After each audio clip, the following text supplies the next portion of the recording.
السلام علیکم ورحمۃ اللہ وبرکاتہ۔ آج میری تقریر کا عنوان ہے حضرت محمد صلی اللہ علیہ وسلم کی مکی زندگی کے چند واقعات۔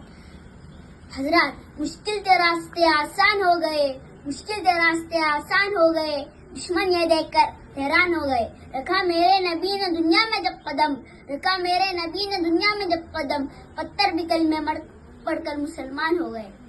آپ صلی اللہ علیہ وسلم کی پیدائش کے بعد آپ صلی اللہ علیہ وسلم کو حضرت حلیمہ رضی اللہ عنہا نے دودھ پلایا اور اپنے پاس 2 سال رکھا، اور حضرت آمینہ رضی اللہ عنہا سے 2 یا 3 سال مزید ساتھ رکھنے کی اجازت مانگی، جو آپ صلی اللہ علیہ وسلم کی والدہ ماجدہ نے دی۔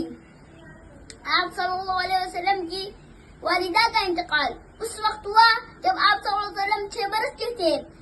محترم سامعین، آپ صلی اللہ علیہ وسلم کی والدہ کے انتقال کے بعد آپ صلی اللہ علیہ وسلم کی پرورش آپ صلی اللہ علیہ وسلم کے دادا نے کی۔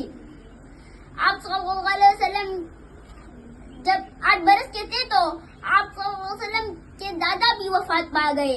اس کے بعد آپ صلی اللہ علیہ وسلم کی پرورش آپ صلی اللہ علیہ وسلم کے چچا ابو طالب نے کی۔ آپ صلی اللہ علیہ وسلم ایک مرتبہ حضرت محمد صلی اللہ علیہ وسلم اپنے چچا کے ساتھ تجارتی سفر شام گئے۔ وہاں بصرہ کے مقام پر ایک راہب جس کا نام بخیرہ تھا، اس نے نبی اکرم صلی اللہ علیہ وسلم کو مہر نبوت سے پہچان لیا۔ اقدام کے چچا کو نصیحت ملی کہ انہوں شام سے لے جائے، کیونکہ وہاں یہودیوں سے خطرہ تھا۔ چراغ لے کر اندھیروں میں وہ آیا، چراغ لے کر اندھیروں میں وہ آیا، رحمت بن کر ہر دل کو بہلایا۔ وآخر دعوانا ان الحمد للہ رب العالمین۔